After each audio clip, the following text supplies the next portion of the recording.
Praise the lord. హల్లెలూయా. దేవుని పరిశుద్ధ నామానికి మహిమ కలుగును గాక.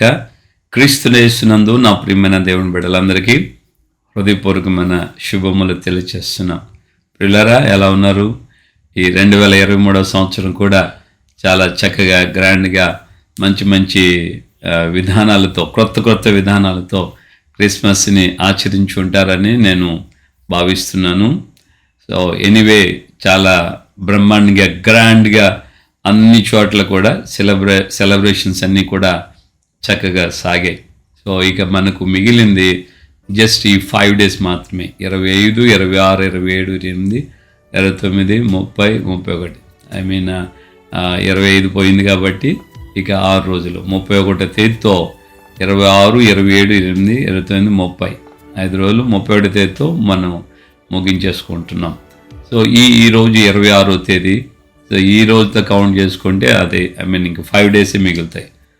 ఎనీవే, ఈ యొక్క సమయంలో మీరు ముందుగానే తమ్లైన్ చూశారు కదా, శుద్ధీకరణ, పాపముల విషయంలో శుద్ధీకరణ దినములు. సో ఈ ఇయర్ ఎండింగ్కి వచ్చేసాం. సంవత్సరాంతంలో ఉన్నటువంటి మనము మరో సంవత్సరం, మరో ఏడాది దేవుడు మన ముందు ఉంచి ఉన్నాడు. ఆ ముందున్నటువంటి కాలంలో మనం ప్రయాణం చేయడానికి ముందుగా, ఆ కాలాన్ని, ఆ సంవత్సరాన్ని మనం ఆస్వాదించడానికి ముందుగా దేవుని సన్నిధిలో మనము చాలా చక్కగా మనంగా పరిశుద్ధత అనేది చాలా ఇంపార్టెంట్. పరిశుద్ధపరచుకొని మనము ప్రభు ద్వారా క్రొత్త సంవత్సరానికి మనం సిద్ధపడవలసిన సమయము. దేవునికి మహిమ కలుగును గాక. ఆమేన్. హల్లెలూయా. గనుక ప్రతి క్రైస్తవురాలు ఈ రోజున చేయవలసినటువంటి ఆ పని ఏంటంటే ప్యూరిఫికేషన్. సో పాపముల విషయమై శుద్ధీకరణ. యేసే ఒక చక్కటి మాట చెప్పాడు. ఏంటంటే, మనము పాత తిత్తులలో క్రొత్త ద్రాక్ష రసాన్ని పోయము. సో పోస్తే అది పగిలిపోతుంది, పాత తిత్తులు పగిలిపోతాయి, క్రొత్త ద్రాక్ష రసం కూడా వ్యర్థమైపోతుంది. సో పాత తిత్తులను మనం ఏం చేయాలి? తీసేసి క్రొత్త ద్రాక్ష రసమును క్రొత్త తిత్తుల్లోనే పోయాలి. ఒక పాత తిథి అనేది ఒక జీవితానికి పాత స్వభావము, పాత నడక, పాత ఆలోచనలు, పాత సంబంధమైనటువంటి, ఇప్పుడు మనం క్రొత్త సంవత్సరంలో అడుగుపెట్టే ముందుగా పాత సంవత్సరపు క్యాలెండర్నే మనం చూసుకుంటా దాని ప్రకారంగా మనం నడిపించబడతామా అంటే నడిపించబడం. సో క్రొత్త సంవత్సరపు ఆ దినాలు వేరుగా ఉంటాయి, పాత సంవత్సరపు దినాలు వేరుగా ఉంటాయి. వారాలు ఒకటైనా, ఆదివారం నుంచి శనివారం వరకు వారాలు ఒకటైనా, ఆ వారాల్లో వచ్చే దినాలు వేరుగా ఉంటాయి, మార్పు ఉంటాయి కదా. సో యాజ్ ఇట్ ఈజ్ సేమ్గా ఉండవు. ఆ విధంగానే మన జీవితాల్లో కూడా పాత స్వభావాలతో, పాత బ్రతుకుతో, ప్రాచీనపు ఆ యొక్క జీవితాలతో మనం క్రొత్త సంవత్సరపు దేవుని వాగ్దానాలు కానీ, ఆశీర్వాదాలు కానీ, దైవ సంబంధమైనటువంటి ఆ మార్గాల్లో కానీ మనం నడిపించబడటం హైలీ ఇంపాసిబుల్. సో మనం ఖచ్చితంగా గుర్తించాల్సిన మాట ఏంటంటే, మన వ్యక్తిగత జీవితంలో పాత స్వభావం ఏమైతే ఉందో, ఓల్డ్ నేచర్ అంటాను కదా, సో ఆ పాత ప్రాచీన స్వభావాన్ని మనం విడిచిపెట్టకుండానే క్రొత్త జీవితాన్ని, క్రొత్త వాగ్దానాన్ని, క్రొత్త మార్గాల్ని మనం ఎట్టి పరిస్థితుల్లో ఆస్వాదించలేం, అడాప్ట్ చేసుకోలేం. ఒకవేళ చేయడానికి ప్రయత్నం చేసినా అది ఏమాత్రం కూడా నీ జీవితానికి సక్సెస్గా మారదు. కాబట్టి నీవు ఈ రోజున దేవుని సన్నిధిలో గుర్తించాల్సిన మాట ఏంటంటే, దేవుని యొక్క వాక్యం ఇలా చెప్తుంది. హెబ్రీ పత్రిక 1వ అధ్యాయము 3వ వచనంలో అక్కడ మిడిల్లో వ్రాయబడిన మాట ఏంటంటే, పాపముల విషయములో శుద్ధీకరణము తానే చేస్తున్నాడు. యేసుక్రీస్తే పాపముల విషయంలో శుద్ధీకరణ చేసే దేవుడై ఉన్నాడు.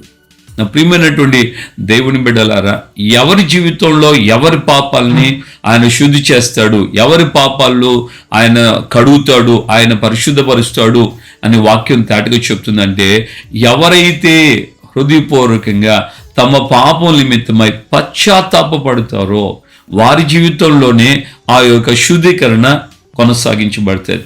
ఎవరికి నోరు తెరిచి ప్రభా ఏదో తెలిసి తెలియక చేసిన పొరపాట్లు క్షమించండి అని క్యాజువల్గా చెప్పటం వేరు. లోపల అంతరంగము నుండి వచ్చినటువంటి పశ్చాత్తాపం వేరు. దావీదు దేవుని దగ్గర క్షమాపణ కోరుకున్నాడు. సౌలు దేవుని దగ్గర క్షమాపణ కోరుకున్నాడు, కానీ దేవుడు సౌలును క్షమించలేకపోయాడు, దావీదును క్షమించాడు. సౌలు చేసింది జస్ట్ ఆయన మాట మాత్రం వినలేదు, ఆయన సెలవిచ్చిన ఆజ్ఞను గైకొనలేకపోయాడు. కానీ దావీదు చేసింది, ఒక వ్యక్తిని హత్య చేశాడు. అతడి భార్య తన భార్య కావడానికి దావీదు అతని చేతనే పత్రిక రాయించి అతనే ఆ యొక్క యుద్ధ భూమిలో చంపించేశాడు. అంత ఘోరమైనటువంటి ఆ యొక్క పాపాన్ని దావీదు చేశాడు. మరి ఇంత ఘోరమైన పాపాన్ని చేసిన దావీదును దేవుడు క్షమించగలిగాడు. జస్ట్ ఆయన చెప్పిన మాట విననటువంటి సౌలును దేవుడు క్షమించలేకపోయాడు. ఇది ఎంత న్యాయం అని మనం అనుకోవచ్చు. కానీ అక్కడ మనం గమనించాల్సిన మాట ఏంటంటే, దావీదు లోతైన పశ్చాత్తాపపడి హృదయపూర్వకంగా వేదన చెంది ఆయన తన జీవితంలో తను చేసిన ఆ పాపం కోసం ఆయన విరిగి నలిగిన మనసుతో దేవుని ప్రాధేయపడ్డాడు.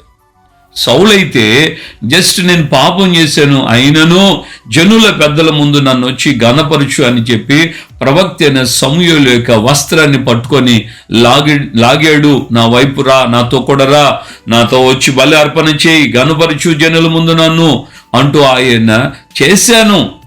పాపం ఆవేశంతో చేసేసాను, పొరపాటు అయిపోయింది.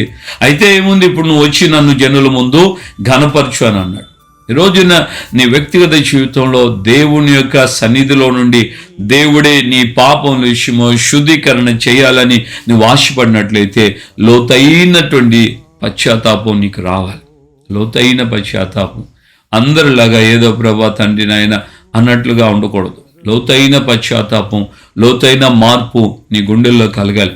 ఎప్పుడైతే దేవుని సన్నిధిలో నీవుగా లోతైన మార్పును కలిగి ఉంటావో అప్పుడే దేవుడు నిన్ను పరిశుద్ధపరుస్తాడు. అప్పుడే ఆయన రక్తం ద్వారా నువ్వు కడగబడతావు. అంతే తప్ప నువ్వు పేరుకి క్రైస్తవుడిగా, పేరుకి క్రైస్తవురాలుగా ఊరికే యేసయ్య అందరూ చేస్తున్నారు కాబట్టి నేను చేస్తున్నానని చెప్పి నీవు ఆయన సన్నిధిలో ఊరికి పై పెదాలతో నువ్వు పాపాలు ఒప్పుకుంటున్నాను అని అనుకుంటే దానివల్ల నీకు ఏమాత్రం కూడా ప్రాయశ్చిత్తం కలగదు, శుద్ధీకరణ కలగదు.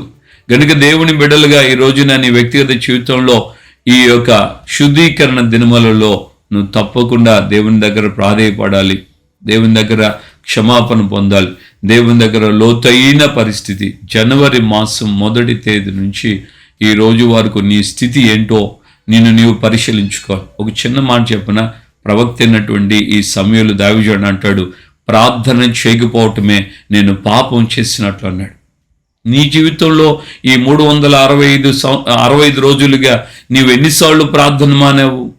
దాని గురించి నీ పశ్చాత్తాపం ఎలాంటిది? నిజంగా లోతైన పశ్చాత్తాపం ఉందా?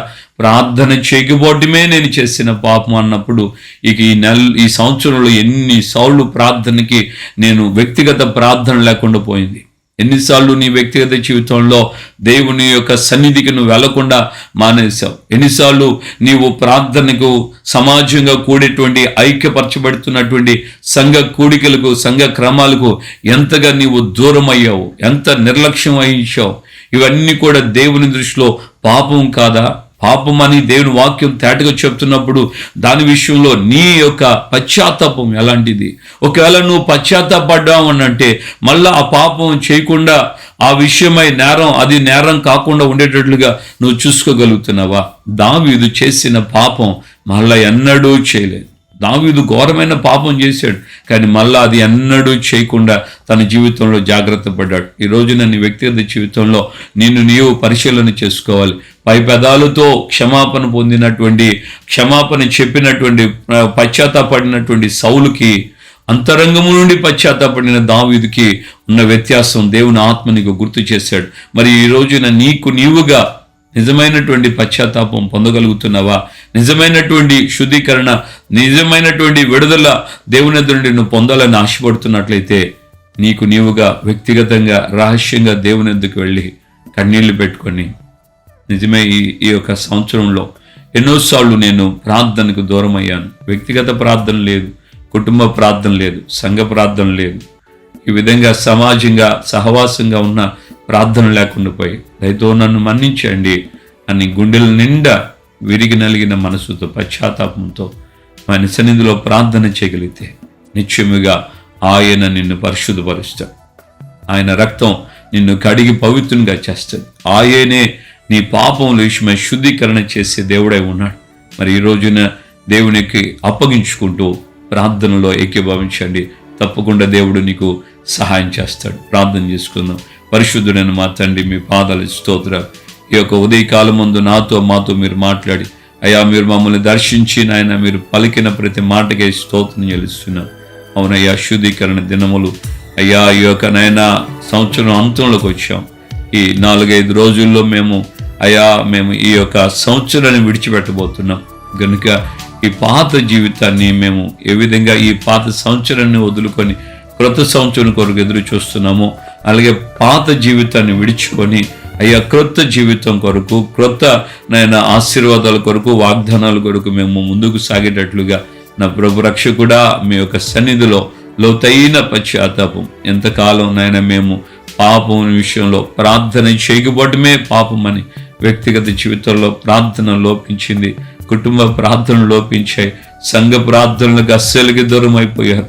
చాలా మంది ఆ విధంగా నాయన దూరస్తులై ప్రభా అయ్యా మీ యొక్క సన్నిధిలో వారి యొక్క జీవితంలో వారి లెక్కకి పాపాన్ని మూట కట్టుకుంటూ వస్తున్నారయ్యా.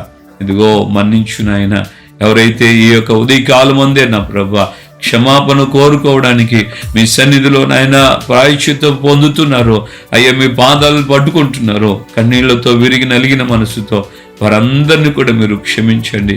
మీ రక్తం వారి మీద ప్రోక్షించిన ప్రభా పెట్టుకునైనా మీరే మమ్మల్ని శుద్ధి చేయగలుగుతారు. మీరు తప్ప మమ్మల్ని ఎవరు శుద్ధి చేయలేరు. యేసయ్య మీ రక్తం ద్వారా మమ్మల్ని మరొకసారి కడిగి పవిత్రులుగా చేసి మీకు ఇష్టమైన బిడ్డలుగా, మీకు అనుకూలమైన బిడ్డలుగా మేము ముందుకు సాగుటికి సహాయం చేయండి. ఘనత, మహిమ, ప్రభావాలు మీరు మాత్రం పొందమని యేసు నామమున ప్రార్థన చేసి పొంది ఉన్నాము తండ్రి. ఆమెన్. మన ప్రభువును రక్షకుడైన యేసు క్రీస్తు కృపయు తండ్రి అయిన దేవుని ప్రేమ, పరిశుద్ధాత్మిక అన్యోన్య సహవాసం, సమాధానం ఇప్పుడు ఎల్లప్పుడూ సకల పరిశుద్ధులకి మనకును ప్రభు అక్కడి పర్యంతం పశ్చాత్తాపంతో దేవుని ఎదురు నుండి క్షమాపణ పొందిన వారికి కృపతోడే ఉండి నడిపించును గాక. Amen, amen, amen. హల్లెలూయా. ప్రభుపేట వందనాలు. నిజంగా నీ లోతైన మార్పోయే దేవుని ఎదురు నుండి నీకు క్షమాపణ కలిగింపచేస్తుంది. ప్రభు నిన్న విధంగా క్షమించి పరిశుద్ధపరిచి రాబోతున్న ఆ యొక్క నూతన కాలంలో, నూతన సంవత్సరంలో దేవుని యొక్క నూతన వాగ్దానాలతో దేవుడు నిన్ను నడిపించి తన నామాన్ని ఆయన కనపరచుకున్నాను గాక. ప్రభు మీకు తోడుగా ఉన్నాను గాక.